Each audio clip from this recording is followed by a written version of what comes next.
Millions of years later, I feel like apologizing to the human race. That's all I can say. Kurt Vonnegut, Galapagos. That's a weird preface to a story we're going to read here in this little cave. Kurt Vonnegut plays a huge deal in this story, actually. And he's the guy with the mustache. And I couldn't actually tell you what Kurt Vonnegut looks like. Kurt Vonnegut, free mustache rides. That's my Kurt Vonnegut impression. Come on down, ladies. Free mustache ride. Come on down to Kurt Vonnegut's mustache ride and depressing, pretentious story emporium. That's about Kurt Vonnegut. Was he a pretentious individual? Some people might say so. I wouldn't. From what I heard, it sounds like he's a legit individual. Yeah. I haven't read a lot of Vonnegut, but everything he's written I've loved. Not like that Frost individual, Mark Frost, or his friend, now, David Lynch. If we're going to stay in this cave and get along amicably, we're not going to talk about Twin Peaks. What is this cave? Is this cave one of them black caves or one of them white caves, or is it about the duality of man and how deep it is that there's duality? I'm about to leave your face a black and blue cave-in if we keep this up. I just happen to like the works of David Lynch. He's fine. I really think that people just worship the poop he poops out of his butt. And, I have a piece in a small shrine in my house, actually. Sometimes it whispers and things to me heard only in hell. Poop whispers. The Poop Whisperer. So this story is entitled A Small Piece of Lead. We spend so much time going over bad stories for cheap laughs, and I really wanted to take some time to highlight what I think is probably one of my all-time favorite stories this side of the art of Jacob Emery. Not that the two have any connective tissue other than just being really well written. Yeah, I enjoy long walks on the beach and, foreskin restoration. What do those two things have to do together? Nothing. I just have a diverse portfolio of things I enjoy. Let's get into this story and see what it has the on finest offer. foreskin mancers. Come on down to Kurt Vonnegut's foreskin restoration. Mustache rides, pretentious literature, and foreskin sorcery. Forcery, as we like to call it. Forcery. Yes. Our foreskin necromancers will restore your lost manhood. No matter how much of it they chopped off. All of it. If you have not been circumcised, be prepared for a whole lot of extra foreskin. You might as well just call it 5-skin at that point. Listen, I thought I wanted my foreskin restored, but I didn't realize how much there would be. Is this normal? That's perfectly normal, sir. It's completely understandable. If you want us to take a little bit off the top, we can do that. No! Not again. Doesn't that just defeat the purpose? No, I mean, it's like a haircut. You want to know how much foreskin you have. You can't be getting wild here. Turn that 5-skin into a foreskin. Let's this is actually the story. This is 100% the story. This is what we're reading. It's all about, it's like the Silent Hill 4 Wikia guy who kept going off about foreskin being mutilation, which it is. But absolutely. Time and a place, friend. That was the precursor of the coming of the foreskin mancers. Listen, if all of this talk of foreskin has made you click off this podcast, I'm sorry you're not cultured enough to understand why foreskin humor is funny. Okay, so good. We didn't want you here anyways. It was such a small thing, insignificant in the grand scheme of it all. It was hardly worth any focus or attention. See, I told you about the foreskin. Okay, enough about me foreskin. The bullet was too small, in a different sense, I guess. To be honest, I didn't even feel it when it first tore through my chest. When it first tore through my foreskin. Through my foreskin. Alright, come on down to Kurt Vonnegut's Foreskin Restoration and Foreskin Removal Company. I'm just saying. They just line up your penis, pull out the foreskin, and then shoot it off. No one would give those rabbis a hard time if they shot the foreskin off. Here's your surgeon, Annie Oakley. The first thing I noticed was the damage it had done to my book. I had been walking down the street reading the last few pages of Dead-Eye Dick, and I was just at the part about Will Fairchild's parachute, or lack thereof, when it happened. What is Dead-Eye Dick? I actually haven't read Dead-Eye Dick, but it is a Vonnegut novel. Okay. Yeah, like I said, Vonnegut plays into this whole story. Oh, it's good, great, because we're both experts. Yes. There was a loud bang, and before I could even register the sound, the pages of the book I had been reading exploded outwards and spilled out into the street. People scattered, but I was too busy reaching for the pages before the wind could steal them away from me. I sank to my knees and reached for the papers. For some reason, I couldn't breathe. At first, I thought it was a car backfire, but when I looked up, I saw the gun withdrawing from the SUV that was speeding away. It wasn't until I looked down and saw the hole in my chest that I connected all the dots. I had been shot. Okay, that happened. Yeah. This is America. The last thought that went through my head was the book. The book. How did it end? As far as last thoughts go, it was a bit lackluster. I hadn't really thought profoundly on what the last thought should have been, but I was hoping for something a little bit more poignant to come forward in that moment. I collapsed onto my face and was dead within seconds, so it goes. So, this is one of those I got killed stories and now am a ghost, or I was reincarnated as a dog and I have to do 100 good deeds. I'm hoping for the latter. I hate to disappoint. We don't go into dog modification here, but it doesn't shit the bed like all the other I'm a ghost stories. I can promise you that. Okay, we'll see. My story should have ended there, out on the pavement, blood spilling out of it, but it didn't. You could call it unresolved issues binding me to this mortal coil. But I think it was really just interest. I wanted to see what happened next. I chose to follow the path of the atrocity trail and watch the world continue on without me. I died there, and I didn't stop existing. Okay. I watched as police cordoned off the area with tape and tried to discourage rubberneckers.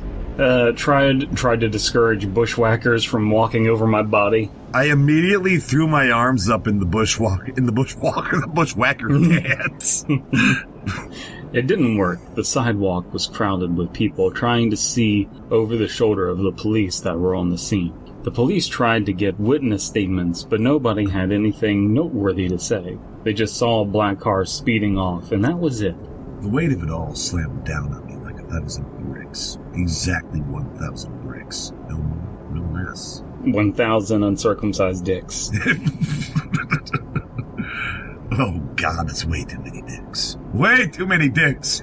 I was dead. I don't know. I mean, it really kind of depends on your population densities. 1,000 dicks could be a lot to a rural town, but to a more urban area. If they're spread out, and they don't touch, so we all turn gay, I think we'll be all right.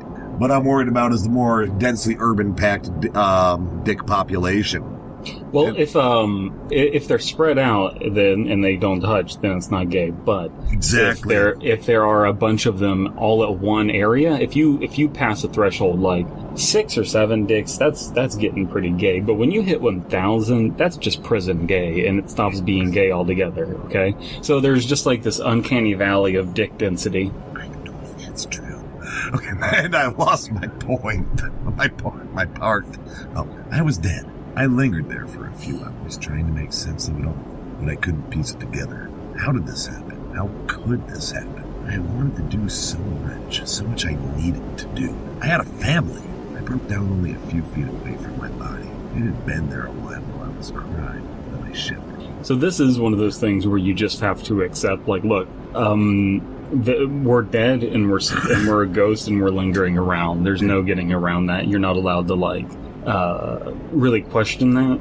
The premise of the story, then, where this goes, has to be really interesting to me, because I'm normally a person who's dismissive of those kinds of ideas. So this needs to really pull me in with something else. Yeah, and so far, it hasn't shit the bed or done anything crazy. It's just been like, okay, beat for beat. I fully admit this isn't going to be your style. It's not going to hit those ashcan notes, really, because, again, we've got a narrating ghost. Yeah, and that's just how it is. And I think you can kind of, maybe inch this in a more ashcan direction, but it doesn't need to. That's just my commentary so far. One moment I was lying on the street, curled up in the fetal position. The next moment, I was in my house. I don't know how much time had passed. I assumed a couple of days, judging by the house's appearance. It looked disheveled. Dust had begun to form from the and the counters were cluttered. I began to look for my parents, wondering if there was some way I could communicate with them. So it seems like being a ghost makes you lose track of time. Yeah, I just imagine, this utter lack of connective tissue. You're here one place, you're here one moment, you're in another place in the next, without any real realization of how you got there or how your time has passed. It's been 1 week, I think. I'm not entirely sure. We're not going to have that. It's been exactly 5 hours and 7 seconds. No, it's that solves that problem. The idea specific amount of times. All these specific amount of times can't happen when you have no conception of time or space. Yeah, I spent a few weeks with them. I kept hoping they would come to some form of acceptance about my death, or at least move on. I just kept hoping they would come, but they hadn't had sex since I died. I guess it was a real turn-off. Most people find it awkward when they walk in on their parents screwing. I found it strangely erotic. No joke, just disturbing truth. This has nothing to do with the story. Mom, Dad, can I join you? Son, what are you doing here? It's just, I just had a scary dream and, I wanted to come in here. You're 27. Go. Come on, get, son, get. And I lost my place again. They didn't. Well, they did. I screamed at them, begged for them to hear me, supplicated to God for some reprieve. Nothing. I could only watch them as they attempted to cope with the loss of their only son. My dad, who was always such a quiet man, was now belligerent. The smallest thing seemed to set him off. A call during dinner, a stupid plot twist on a television show. Even something as small as stubbing his toe on the coffee table resulted in a violent outburst. He shouted, spat, swore. Oh, I'm sorry. Papa Stone Cold, what are you doing? He shouted, what? Spat, what? And swore, what? I don't understand it. What's going on? Why is Inspector Cooper turned into Bob? I don't get it. It doesn't make any sense. He shouted, spat, and swore. He was so angry at everything, at the world, at himself. There was nothing left of him except a seething mass of anger at the injustice of the world. My mom was even worse. It was as if the bullet had torn through my chest and pierced her heart as well. She moved around the house with sunken eyes, sunken in from my father's careless fists, that were bloodshot, afraid to set off my dad.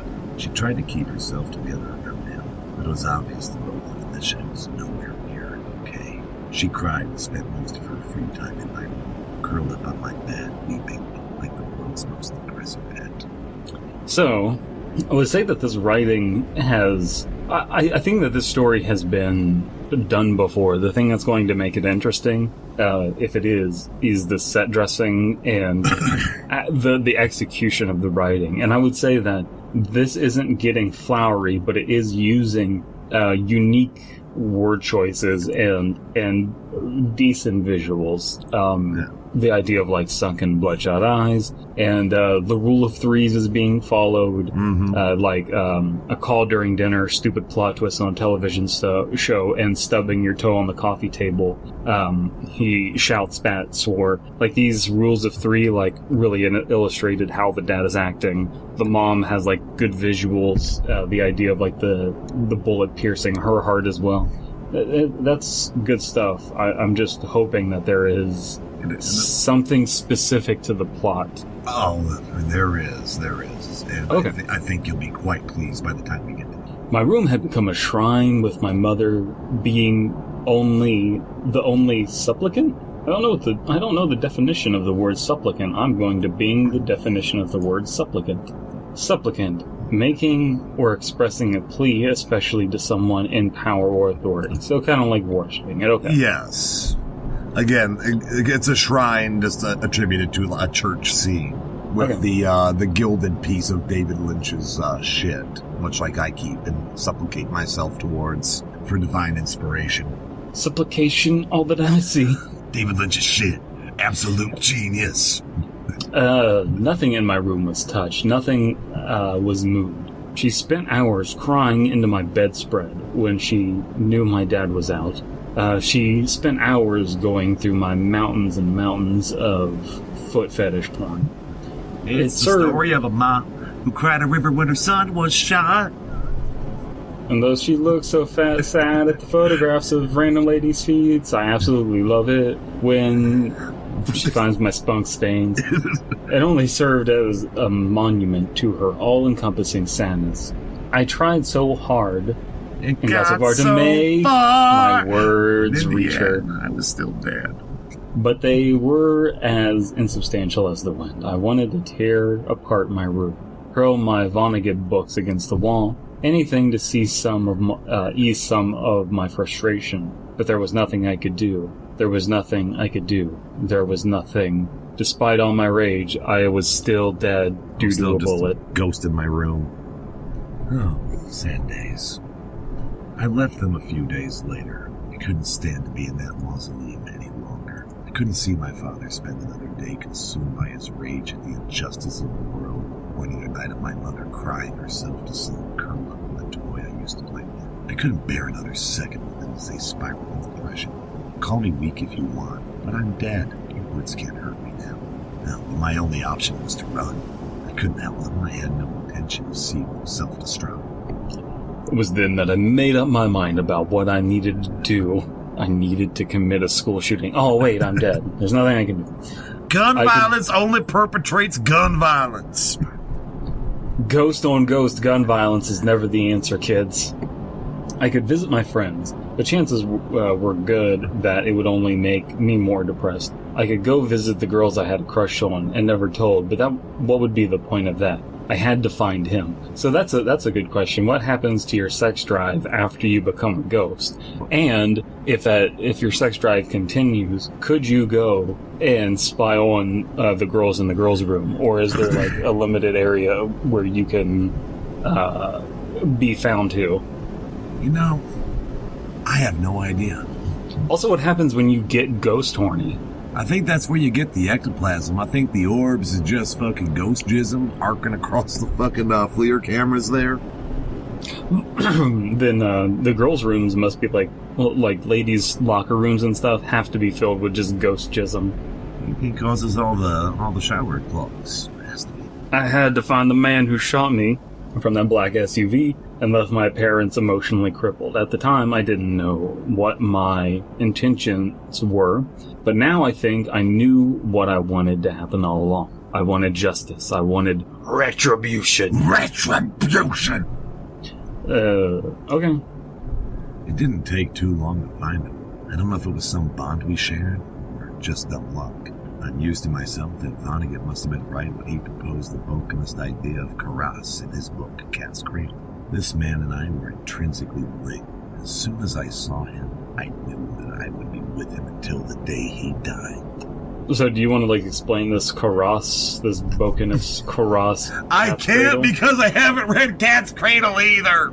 But I think we do get the point that, again, there's some sort of kismet. They're linked, like he recognizes the man who shot him, even without ever having seen him.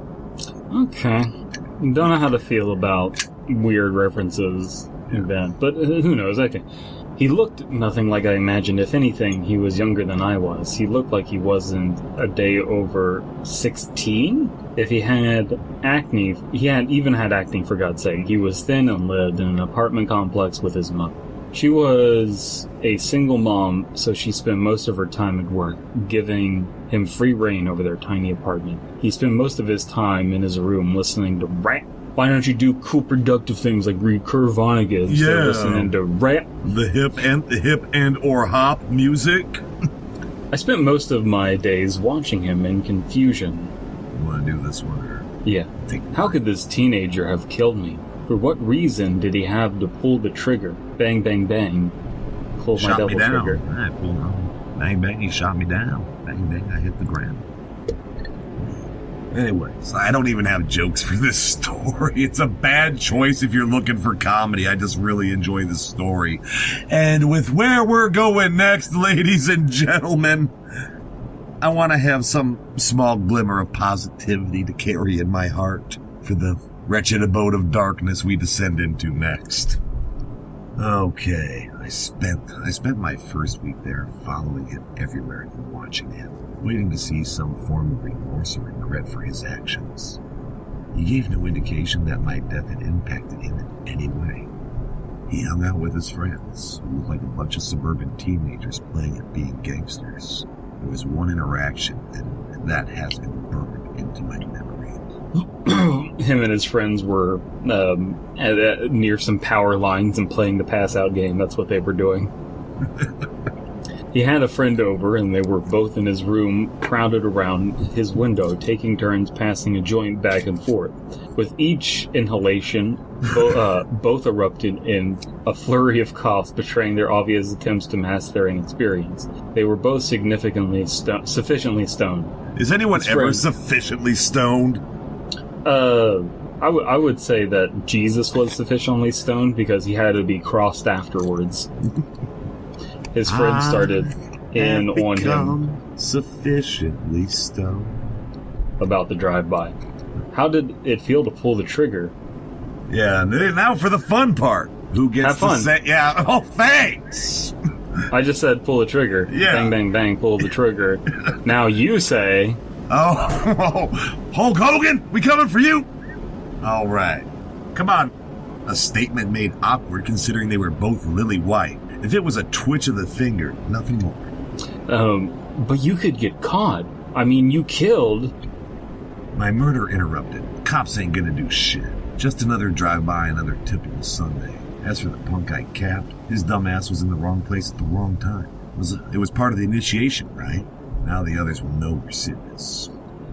Okay, so I don't know how to feel about this so far. It just doesn't ring true for me.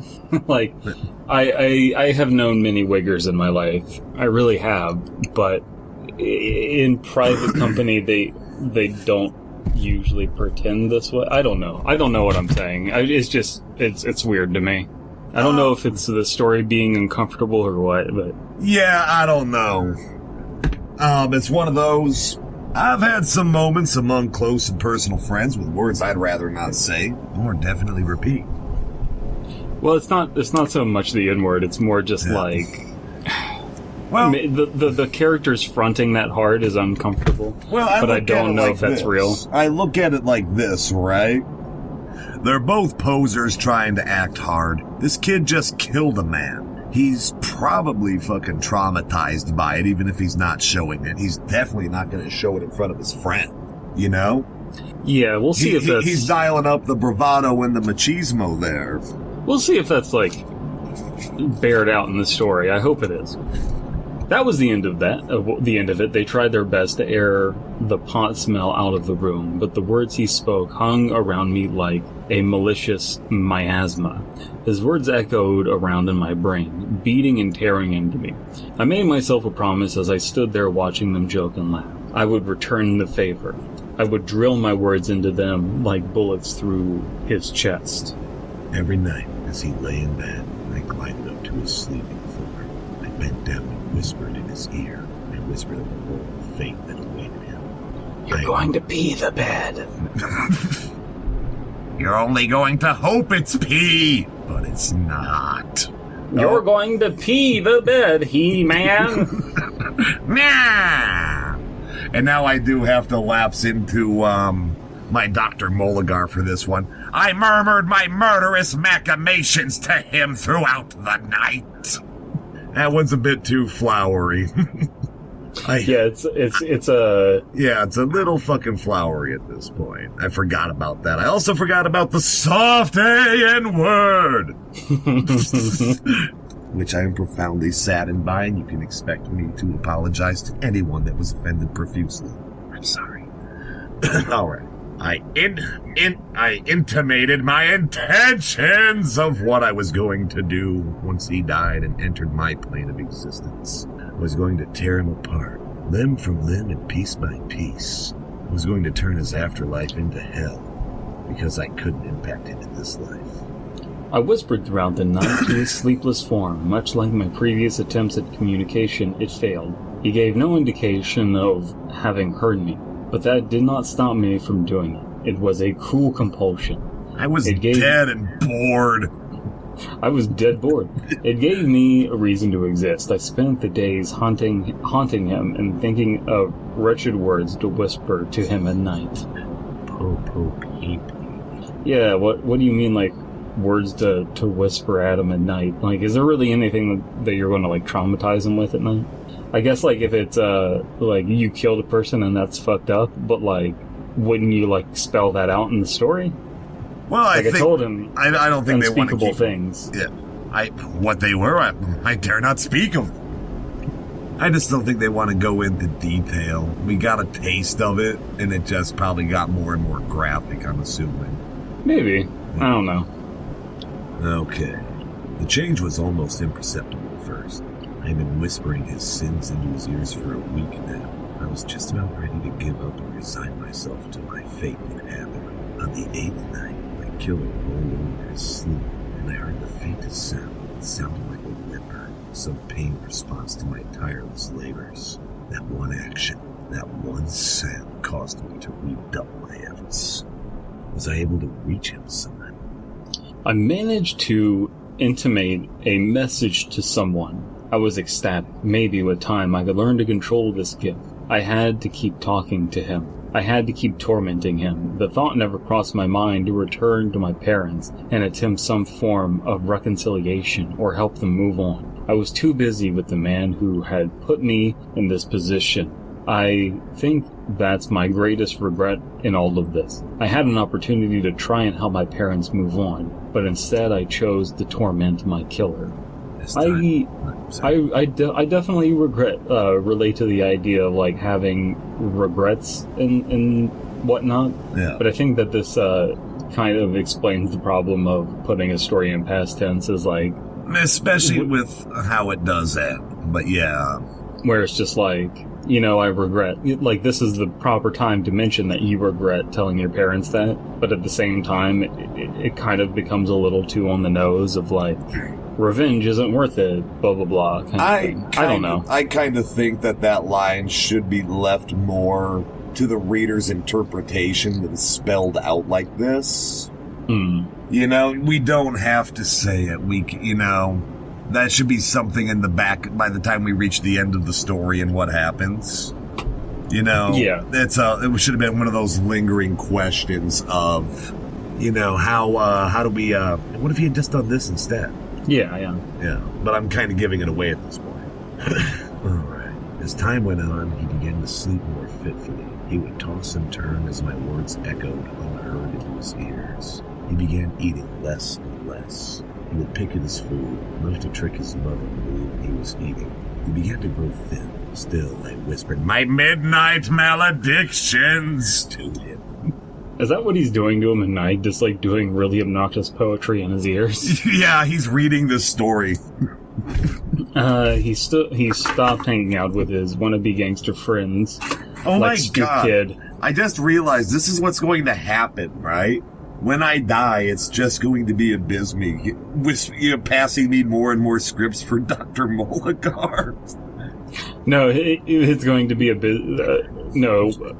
Bisme is going to die, and he's going to haunt you, going like, "No, I'm a Bisme, no, I'm dead." Me, please more alliteration. I alienated him with my abysmal alliteration. He became withdrawn and stopped speaking to people as he grew more and more morose. I still whispered my curses. Also, if you listen to this, Bisme, I love you. I still whispered my curses and invectives. He would sneak off at times during the day, wiping away tears. At night he would break down, crying into his pillow in an attempt to smother the sound. I still whispered. Okay. He wasn't the only one that was beginning to crumble away. My metamorphosis began as somewhat almost imperceptible. Started with my skin beginning to crack. Tiny fissures spread along my flesh. You're a ghost. This is ghost flesh. Oh, It is God. losing me. It is losing me. Oh, at a yeah. rapid rate. It is. I didn't realize it starts to get a little bit more flowery there. But, you know what? Maybe, again, he appears as how he remembers himself. And now that he's doing more monstrous things, he's taking on a more monstrous appearance. Tiny fissures spread along my flesh, revealing decaying tissue underneath. My skin turned mottled and gray. I couldn't see my entire body, but I was certain that if I could, it would be similar to that of a moldering corpse. My skin began to crack and turn gray with tiny fissures like you would see in a Western RPG if you pick the dark route. Yeah, this is losing me. I reasoned that it was an effort of my body decomposing. No. My ghost form was still linked to my body in some way. As it rotted, so did my current form. I wondered what would happen to me if enough time passed. Would I be reduced to mummified remains, or would the worms pick me apart, leaving me a skeleton? Question. Either way, it didn't matter to me. I was too busy tormenting him. I wouldn't stop, couldn't stop. I can't, I won't, and I don't stop. Keep on till the break of dawn. Whispering hateful words to my killer. Turn into a skeleton, then do the thriller.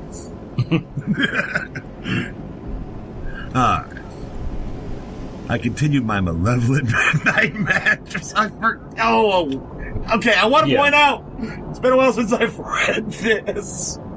And I think there was a point, we all reached that point, where the author kind of stops caring, and I think we finally hit it at Malevolent Midnight Mantras to him for 2 more weeks before the end came. I had started whispering to him at all hours of the day by then. He hadn't left his room at all that weekend. He just sat in the darkness as I told him of my hatred from him. Yeah, we're starting to hit that point where the writer has probably been typing away at this too long. Because I think that's actually the first typo in the story. And we keep hearing this stuff about malevolent midnight mantras and shit. But again, we have never been told what any of them are. Yeah, well, they hinted at it about he's going to pick him apart and the dismemberment and stuff like that. It's just like, man, it's easier to say if they humped for 2 men and then came, and that's what's happening. We're just being told that, like, this is happening. Yeah. But it's happening for hours and hours and hours, and we have had it described in 2 brief sentences what it actually is. Yeah, we've lost the rule of threes. I think we've reached that point where maybe the author wrote this all in one go, which you should never do. I would say it's always, if you can get a short story done in one go and then edit it, sure, but take a day, sleep on it, reread what you wrote. If you get yourself into that situation where you're like, man, this story is really going well, but it's ending up longer than I wanted. Like, I was expecting this to be a 5-paragraph story, and this is ending up like a 5-page story, and you're like feeling like, man, I don't know about pacing right now. Yeah, you should walk away from it, because you'll end up let the story be what it wants to be, and if it's longer, you can't just treat it like it's an endurance run. Like, you just got to clock out for the day. And it's one of those things I always encourage people to, like, read the stuff they wrote out loud to see if it sounds right. And now reading this story out loud, I'm starting to see the glaring issue of just the giant fucking, strings of fucking crazy alliteration going on here. And that's the thing, too, is a lot of the times when I'm reading these stories, it's because it's helping me read stuff. Like, it's like, hey, how many times have you read normal porn for normal people? It's like, well, I've done it like 3 times for podcast stuff, but I keep doing it because I enjoy reading it aloud more than I do reading it, just to myself in my head. Reading it aloud helps me digest stuff, and that's just me, but... And now reading it aloud is really kind of killing my enjoyment of it. God, hope is dead. This is a sad day. I suggested this story because I used to love it. Now, well, I used to love Overwatch, so the perniciousness of my perilous predicament is pressing down on me. But prior planning does prevent piss poor performance, and I'm beginning to think that perhaps there was a parting ways with partial writing of paragraphs paramount proposed throughout the prevalent moments of this capricious story. This paragraph perfectly pronounced. PP. Oh, thanks, Stan Lee. Excelsior. I've completely lost my part again. Oh yeah, I lost it at Malevolent Midnight Mantras, that's right. I continued my Malevolent Midnight Mantras to him for 2 weeks before the end came.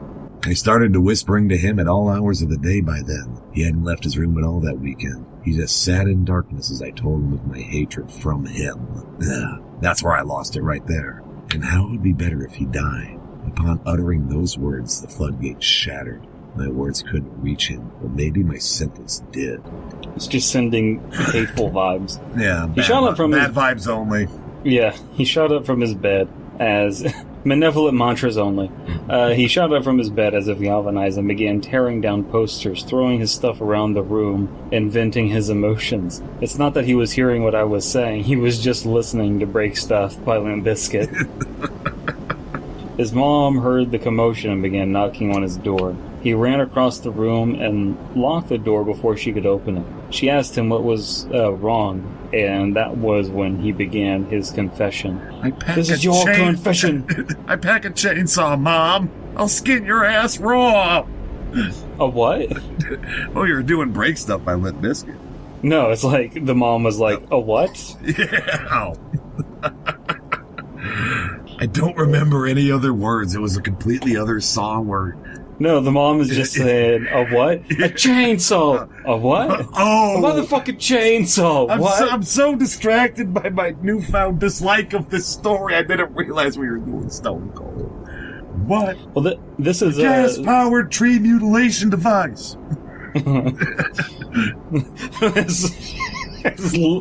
Is Fred Durst becoming Stone Cold Steve Austin? Oh, God. The words spilled out of him like blood from a bullet. Oh, from a bullet hole. I don't like that. Yeah. See, this is also the thing with, like, No Sleep. When you're a willing participant, and a lot of people who are into horror are willing participants in being scared and being along for the ride.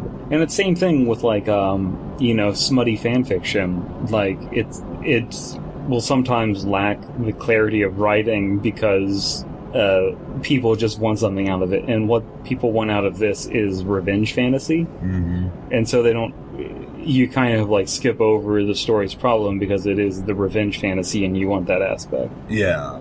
Because we've gone from these very short, concise, pithy paragraphs to this just rambling alliteration, and now we're getting some typos here and one typo. Some sloppy fucking wordplay. Yeah, I will agree with you that the beginning was more strong, but again, that kind of also is bared out in my idea that, like, people want this for revenge fantasy, or they want this fan fiction for smut, and so, like, if the beginning's good, people get hooked in. Yeah, you hook them in. And then people are less critical later on. Yeah. And this hurts me because I used to love this story, but again, reading it aloud is kind of taking a lot of the wind out of its sails for me. It's a fine thing, though, because there are stories where you're just like, I enjoy this, I don't care. Like, how many Happy Happy. Like, Happy Happy. Happy Happy is just like a wonderful story. Just absolutely incredible. It's fucking terrible. But like it's so good. But it's and I don't mean that facetiously. Like, I genuinely love Happy Happy. It's just I can acknowledge how it's a giant piece of shit. It's just it's the Iliad of fucking creepypasta. I would say so, yes. I hear that NES Godzilla is the Iliad of creepypasta, but I haven't partaken yet, and one day I will. But I'm saving that moment. That's another story. It just straight up shit the bed. Its best moments are when it's not trying to scare you, but it's treating you to this very alien depiction of a world. Yeah, let's not spoil me. Yeah. I wanna. Yeah. Let's see. He wept. He wept. I killed him. I didn't mean to. They said I had to do something to prove I wanted to be in the gang, and I'd be willing to do anything for them. I thought if I pulled the trigger, but missed him, that would be good enough. It was an accident, I swear. I didn't mean to shoot him. I didn't. Oh, God, I didn't. I get the premise of the story is like, we're going to try to slowly empathize with this, wigger with a single mom, and God, words I didn't think I'd hear pronounced out loud in 2019. Wigger, yeah. Yes. Remember when Laurence Olivier starred in The Wigger Man? Hard R Wigger. Yeah. He almost heard the gears in her brain, trying to connect the dots. It was only a few seconds before there was a loud thud on the other side of the door as she collapsed under the weight of his revelation, her breath stolen away from her. He began tearing apart ghost. His closet, looking for something. He found it and returned to the bed, cradling the object like it was a precious gift. Is he gonna kill himself? He gonna kill himself. The gun looked heavy in his grip, almost comically large with small hands. He sat down and thumbed the safety on. I'm surprised he could manage that through his tears. He turned the gun back and forth in his hands as if he was trying to figure something out. He must have reached a conclusion because he took a deep breath, wiped away his tears, and spoke. I'm sorry, Mom. A quote from Cat's Cradle reverberated through my mind upon hearing those words. Now I will destroy the whole world. Was this what I wanted? He turned the barrel towards himself and raised it to his head. He wrapped his lips around the cold steel, because steel is always cold, and I could hear his teeth chattering and clicking against the barrel. The sound of the He hammer. better hope he doesn't screw this suicide up, or the dental bills alone will be a nightmare. Listen, kids, don't kill yourself, but if you do, make sure that you don't hurt your teeth in the process, because that's going to make it really hard for the people who are going to prep your body. And for me, who steals teeth from the recently deceased. You want to clean through and through, is all we're saying. The sound of the hammer being fanned back brought everything into a twisted and sobering light. He was going to kill himself. No shit. So it seems like this past little bit from the gun looked heavy in his grip to him putting the gun in his mouth, it feels like this part was more clearly planned out in the author's head, and they wanted to get from point A to point B, and so they were kind of like racing to this moment. Yeah, I can definitely see that, because we're getting back to short, pithy, concise paragraphs again. They're also communicating the point with all the power of a straight punch. Yeah, it also doesn't have. It also doesn't seem to fit, like. It's all happening very quickly. Yeah. It's all culminating very quickly.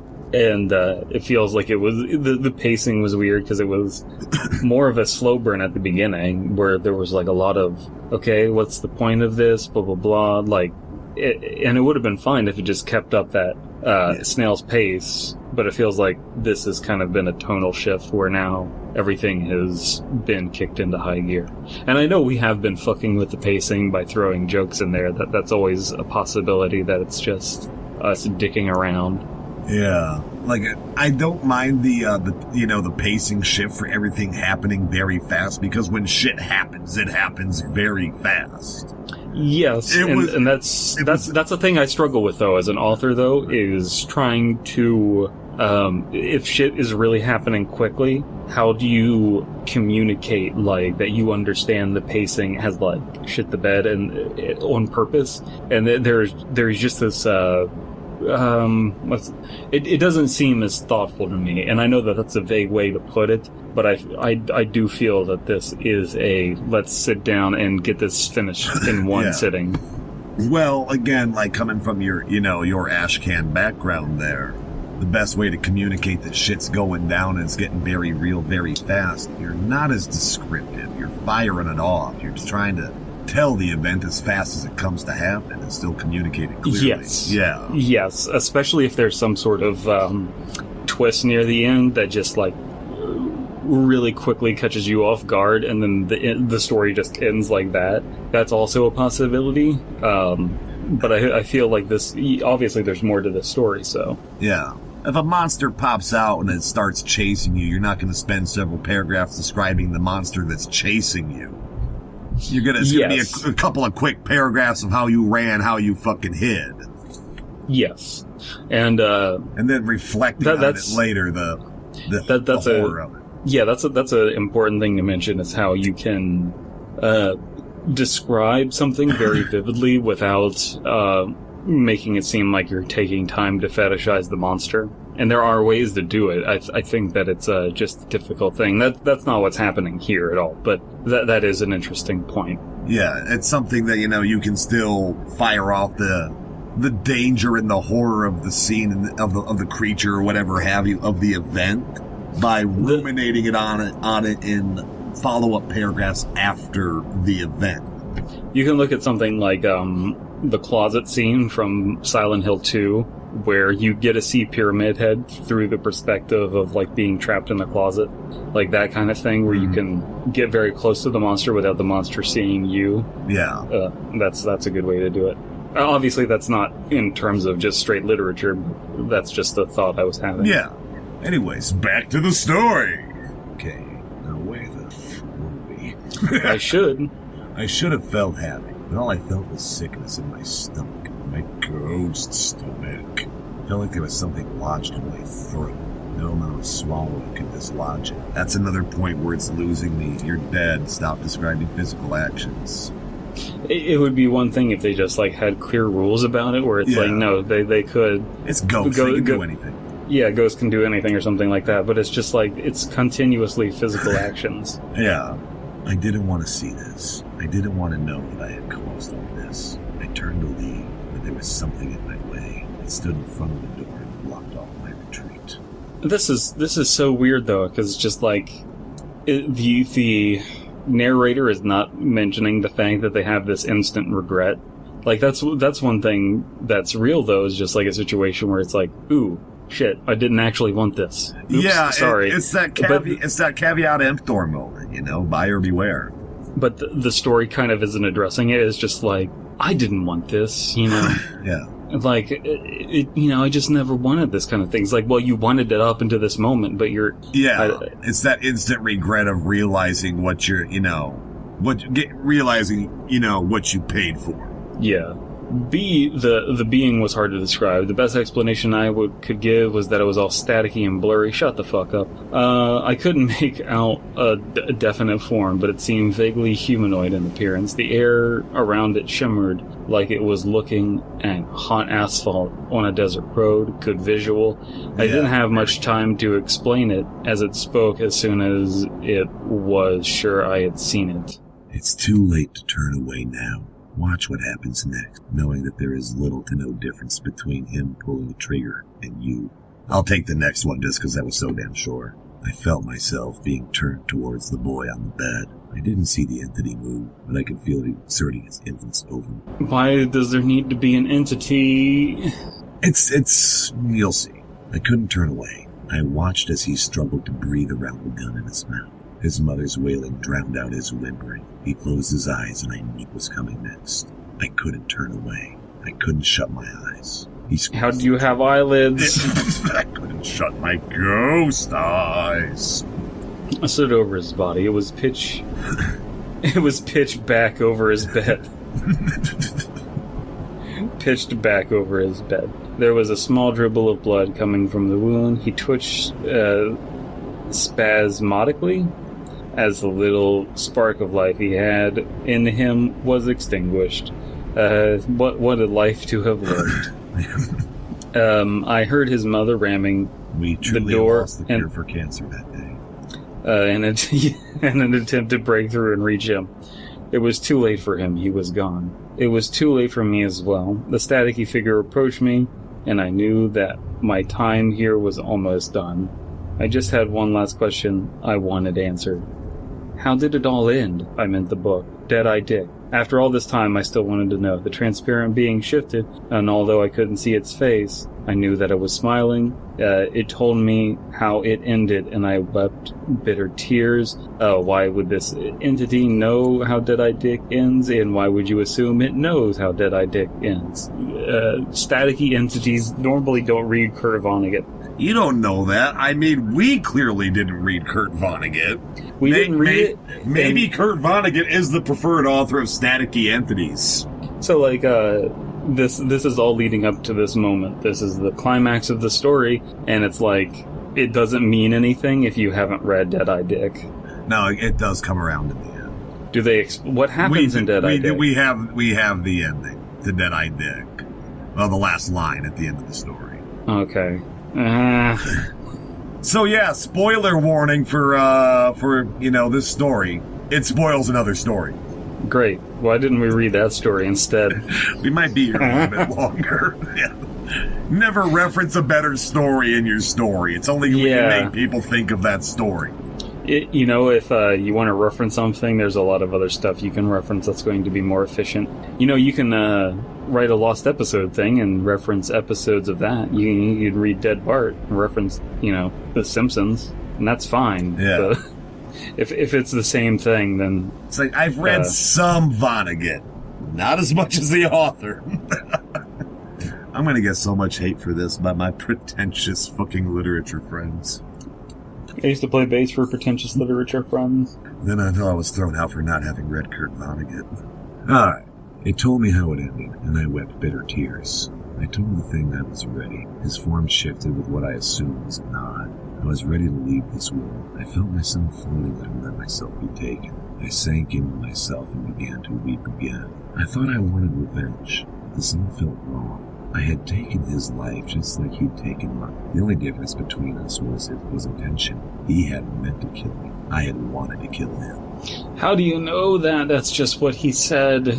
Yeah, well... He's a lying punk little kid. Yeah. He's making justifications for himself. The fuck? How do you know that? Well, let's just go with A is A, and the kid told the 100% truth. I can suspend that disbelief that he wasn't just trying to justify his own actions for the sake of the story. The being tried to carry me, but it wasn't long before I felt myself sinking through its embrace. My soul was far too heavy to carry. I wish I could say that the years passed in the blink of an eye, but that wouldn't be the truth. They dragged by slowly. I suffered under each crawling hour. I filled the first few years watching my parents. Why? Where'd the entity take you? I thought the entity was like taking you out of Ghost World and into like heaven or hell or purgatory or something, away from like the real world where you're just an ethereal being. But apparently you're still just watching your parents. The fuck is going on? Oh my god. Unable to do anything as they self-destructed. I thought the news of my killer's confession would bring some form of solace to them, but it didn't. Why would it? If anything, how would they? Would the suicide boy's mother go and tell the story, to the press? Yeah, my wannabe gangster son shot that Vonnegut reading douchebag that night. No, she probably was fucking traumatized, and who knows what happened to her. How would the news come out? Oh, so frustrating. Yeah, I'm mad at the story now. I didn't used to be. I used to love it. This is what happens when I read stories with people. Yeah. They realize how bad everyone is. Oh. Everyone's a bad author, including me. Yeah, next we'll read The Art of Jacob Emery. And what's another story that everybody generally loves? No, there's no shitting on The Art of Jacob Emery. It's a perfect fucking story. Oh my god, it's so perfect. I used to hold this story up with that. The Art of Jacob Emery is perfect. Pale Luna is perfect. I will totally agree. Pale Luna, 100% perfect. If you're ever gonna do a haunted game story, the haunted game has to be trying to tell you something. Yeah, that was perfect. Been Drowned is by no means perfect, but it was perfect at a certain point. It became iconic because the guy actually had the footage. much. And then, yeah, that's for sure. Yeah. There are quite a few things out there where they're kind of beyond reproach, but... No, this is no longer one of them. No. Oh, how wrong I was. It's times like this that make me think twice about suicide. This time I'm going to do it. No, if suicide is as If anybody boring, in the comments gets that reference... If suicide is as boring as it is in this story, then this is a good reason not to kill yourself. Oh, I'm sorry, author. I don't mean to be a dick. I'm not into this. I kind of mean to be a dick because I used to love this story, and I had fond feelings for you. Now I realize the error of my ways. Now you're probably an okay person. Problem. Alright. My father began drinking himself into oblivion. He'd stay out at all hours, buying horse armor DLC, wandering around the Imperial City. He'd stay out at all hours of the night and wouldn't return home until he could barely walk. Sometimes he would pick a fight in a bar in an attempt to forget about what happened to me. It never worked. His last moments were actually in the alley behind the bar 4 years after my death. He picked a fight with a kid who he unjustly blew for his shortness. The man laid down in the alley with a single punch and left there. As he was face first in the concrete, he drowned in his own sick. My mother was no better.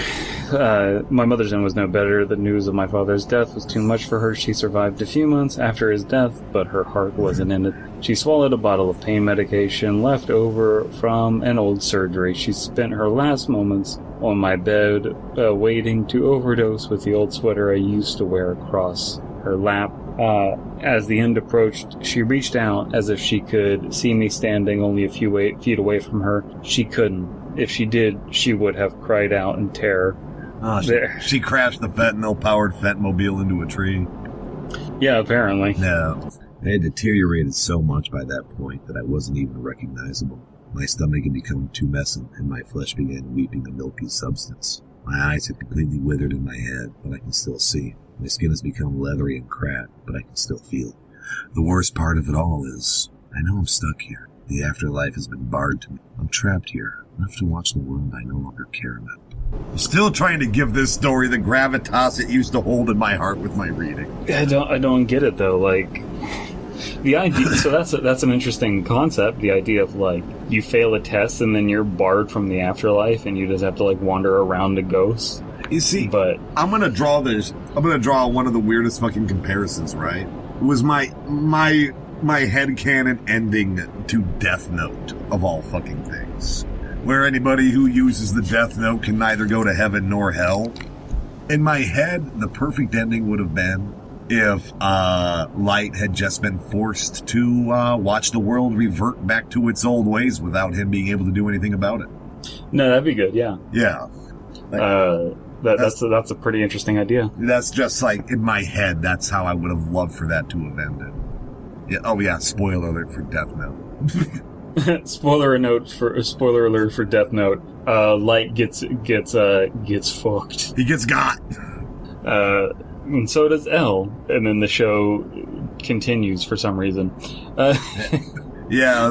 When they release the rest of the autistic Superboy detectives. Yeah. Yeah. It only took a few more years for me to figure it out. By this time, all my friends had passed away, and I had nothing to occupy my time except my thoughts. I figured out why I looked this way. It had nothing to do with my corpse. My appearance was directly impacted by my interactions with the boy who killed me. It wasn't because my body was decomposing. It was because I took the dark route in a Western RPG. It was because my soul was rotting. You want to know something? We are still in the Dark Ages. The Dark Ages. They haven't ended yet. You want to know how I got this dark leathery skin? The boy who shot me was a wigger and a fiend. Wigger with a hard R, which is oddly enough very hard for me to pronounce with these scars. I'm not into this story. But if there's any consolation, there are plenty of people here in the comments who really seem to enjoy the story. That's good for them. I'm glad that they enjoy it. I do not, and I don't think it was good. I think there are a lot of problems with this story that I have detailed, and I don't want to go over again. Again, just to summarize, particularly the middle. Yeah. It started strong, and I still feel that it ended strong. I don't. I frankly don't. I think the Kurt Vonnegut thing is just like a way to it's pretense. Add gravitas. Yeah, it's fucking pretense. And I think that it's cool to reference other stories. I mean, I've done it myself. I just feel like it really didn't add anything here. It didn't recontextualize stuff for me. I feel that the premise of like this person being barred from the afterlife is a good idea. Yeah. There's a lot you can do with that. I think there's a lot you can do with that, but the idea that you put forward of like Death Note doing that kind of thing where they're left to like there isn't like any particular poetic justice to this of that, also it's like a weird test, which is always like these weird it feels like a religious parable to some degree. Yeah, about like an eye for an eye makes the whole world blind, and maybe that's why I'm not into it. I'm not into like the whole kind of like ghost and goblin stuff, but I feel like there aren't like any defined rules throughout the story for like what a ghost can and can't do, and like there's no like logical progression of it. Like I feel like this is a weird reach. Just follow me here. Maybe this will make sense. Have you ever seen the movie Ratatouille? No, but I saw that hour and some odd minute long video about how Ratatouille is the meaning of life that you linked. Yes. I watched that. I feel I got more enjoyment from that video than I would have the actual movie itself. The movie is pretty excellent, actually. But I will say this. In Ratatouille, there's a part where it's just like, okay, the rat can talk to humans, and you just have to accept that. But what they do with the rat talking to humans is a lot of stuff that's interesting and explores the concept of human nature and what it means to be a human and like elevated meaning, blah, blah, blah, blah, blah, blah, blah, blah. So like you have to have like one gimme, and the gimme is the rat can talk to humans. Here, give us one miracle, we can do the rest. Yes. Here, the one miracle thing that you have to accept is that there is a ghost, but I don't think that the existence of the ghost necessitates anything unique happening in the story, frankly. Well, none of this could happen if he wasn't a ghost, but then we get into the weird, shimmery entity. And, like, this isn't even to get into the conversation of, like, whether ghosts exist or not, blah, blah, blah, whatever.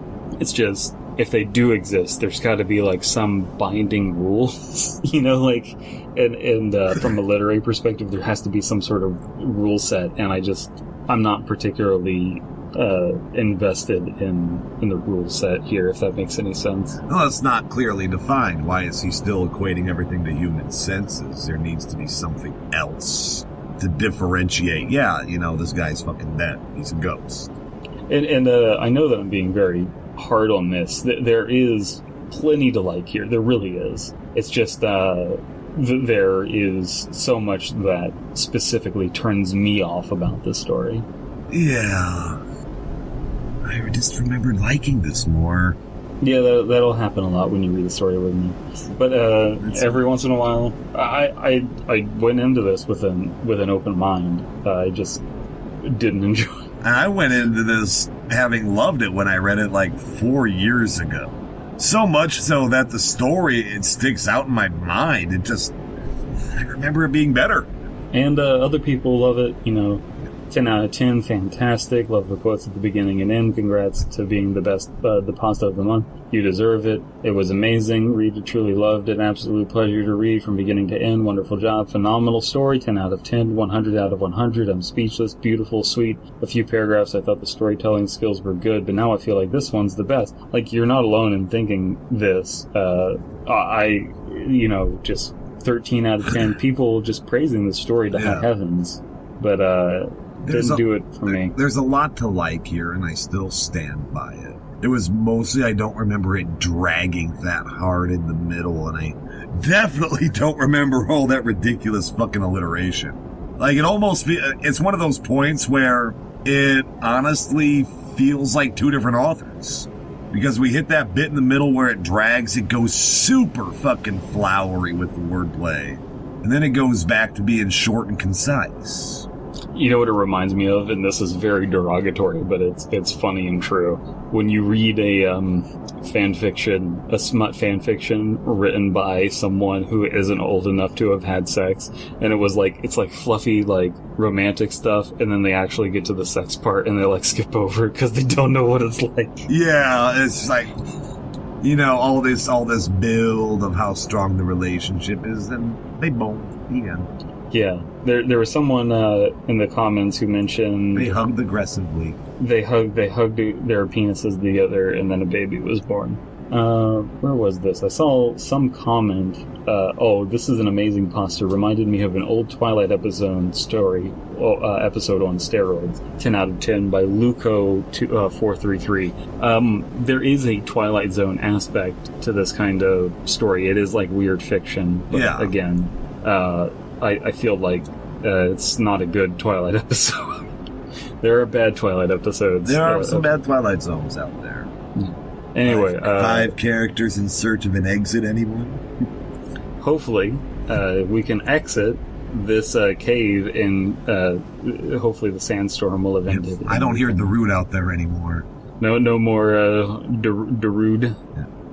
Yeah, the dudes have drifted off safely. I think we're safe.